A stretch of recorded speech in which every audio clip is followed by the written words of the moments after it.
Hello friends, आज बहुत दिनों बाद फिर से आप लोगों से मिलने का मौका मिला है।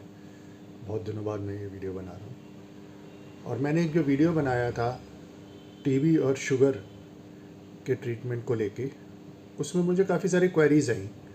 तो इसके बारे में मैं एक बार फिर से बात करना चाहूँगा। टीबी और शुगर, अगर बाई चांस किसी को, शुगर के पेशेंट को टीबी हो जाती है तो उसके ट्रीटमेंट के अंदर काफ़ी ध्यान रखना पड़ता है। अगर आप सिंपल एक टीबी स्पेशलिस्ट के पास जाते हो और सिंपल टीबी का ट्रीटमेंट लेते हो तो कई बार क्या होता है कि शुगर बहुत ज़्यादा बिगड़ जाती है और टीबी तो आपका ठीक होना शुरू हो जाता है, पर आपकी सेहत गिरनी शुरू हो जाती है क्योंकि शुगर 300, 400, 500 पहुंच जाती है। और बहुत सी बार टीबी स्पेशलिस्ट जो होते हैं ये लोग ध्यान नहीं देते कि शुगर कहाँ जा रही है। ये प्रिज्यूम कर लेते हैं कि आप शुगर का ट्रीटमेंट जहाँ से ले रहे हो आपका अच्छा चल रहा होगा, हमारा काम है टीबी ठीक करना, हम ठीक कर रहे हैं। इसमें गड़बड़ हो जाती है। तो आपको मैंने यही कहा था कि जहाँ तक हो सके किसी ऐसे डॉक्टर से मिलो जिसको दोनों की नॉलेज हो और जो आपकी शुगर भी ठीक कर सके। अब अगर आपके शुगर बढ़ गई तो आपके साथ क्या दिक्कत होगी? आपके साथ दिक्कत ये होगी कि आप वीक होने लगेंगे, आपकी इम्यूनिटी वीक होने लगेगी और टीबी आपका ठीक होते होते फिर दोबारा से बढ़ भी सकता है। आप इतने वीक हो सकते हो कि आपकी टीबी की दवाइयाँ काम करना बहुत कम कर दें। और शुगर जो होती है वो भी एक टीबी की तरह अंदर से आदमी को खोखला करती चली जाती है। और जब आप बहुत वीक होते हो, आपको फ़र्क नहीं पड़ रहा होता, फिर आप जाते हो और फिर आपको मेडिसिन या तो बहुत हैवी डोजेज़ में लेनी पड़ती है या इंसुलिन लेना पड़ता है। उससे तो अच्छा यही है कि आप शुरू में ही मेडिसिन को थोड़ा सा बढ़ा दो, उसको रेगुलेट कर लो, और अगर फिर भी नहीं कंट्रोल हो रही तो आप शुरू में ही इंसुलिन पे आ जाओ। इंसुलिन एक टेम्परेरी चीज़ है, ऐसा नहीं है। बहुत से लोगों के अंदर ये मिथ है कि इंसुलिन एक बार शुरू करी तो सारी ज़िंदगी लेते रहेंगे। ऐसा कुछ नहीं होता।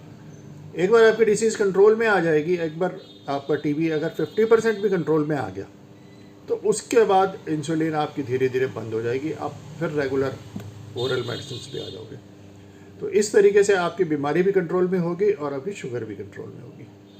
तो इससे डरना नहीं चाहिए और जितना जल्दी हो सके आपको शुगर को मैनेज करने की कोशिश करनी चाहिए। शुगर, मैंने बहुत ऐसे पेशेंट देखे हैं कि 300, 400, 500 पहुँचते देर नहीं लगती। वो तो कहते हैं कि हम चीनी तो खा नहीं रहे, फिर हमारी शुगर क्यों बढ़ रही है? वो होता यह है कि जो इन्फेक्शन होता है ना, ख़ास तौर से कोई भी क्रॉनिक इन्फेक्शन होता है ना, जैसे टीबी है, वो अंदर ही अंदर आपको शुगर से लड़ने की ताकत को कम करता चला जाता है। और जो मेडिसिन आपकी नॉर्मल कंडीशन में आपको कंट्रोल कर रही थी वो फिर काम करना बंद कर देती है। तो आपको मेडिसिन बढ़ानी भी पड़ जाती है, उसको चेंज करना भी पड़ सकता है।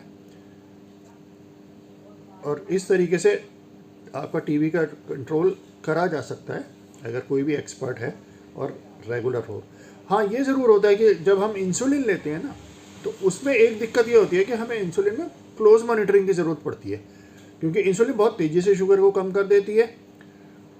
शुगर कई बार लो भी चली जाती है, तो आपको बहुत हर दूसरे तीसरे दिन अपनी शुगर नापनी पड़ती है। तो आजकल आप जानते ही हो शुगर की मशीनें बहुत आराम से 1000-1200 रुपये के अंदर आ जाती हैं और टेस्टिंग किट भी बहुत बहुत ज़्यादा महंगी नहीं पड़ती। अगर आप अच्छी कंपनी की क्वालिटी की लोगे तो एक टेस्ट 20-25 रुपये में हो जाता है। तो दूसरे तीसरे दिन भी आप करते रहोगे तो कोई दिक्कत नहीं है। अगर आप फिर भी अवॉइड करना चाहते हो तो आजकल जो न्यूअर मेडिसिन आई हैं, ऊपर ओरल एंटी हाइपोग्लाइसेमिक ड्रग्स जो आई हैं, वो काफ़ी इफ़ेक्टिव होती हैं शुगर को जल्दी कंट्रोल करने में। और डायबिटिक्स में अगर टीबी होती है तो दोनों का ट्रीटमेंट अगर साथ साथ होता है तो ये काफ़ी अच्छा हो जाता है, आसान हो जाता है। तो आई होप आप इस बात को अंडरस्टैंड करेंगे और इस बात का ख्याल रखेंगे कि आपको दोनों का ट्रीटमेंट चाहिए। और टीबी का ट्रीटमेंट के साथ साथ शुगर, जो कि टीबी की वजह से बढ़ रही है, उसको ज़्यादा अच्छी तरह इफेक्टिवली कंट्रोल करना है। और बाकी तो शुगर का परहेज़ तो है ही है। टीबी है या शुगर है, दोनों में आपको हाई प्रोटीन डाइट लेनी है, लो कार्ब डाइट लेनी है और जितना ज़्यादा हो सके एक्सरसाइज भी करनी है। ये नहीं सोचना चाहिए कि मेरे को टीबी हो गया मैं एक्सरसाइज वगैरह नहीं करूँगा, ऐसा कुछ नहीं है। फिजिकल एक्टिविटी एक्सरसाइज करते रहो, उससे टीबी शुगर नहीं बिगड़ेगी और टीबी पे भी कोई बुरा असर नहीं पड़ेगा। तो I hope friends you will understand and do the needful and contact a good physician. Thank you.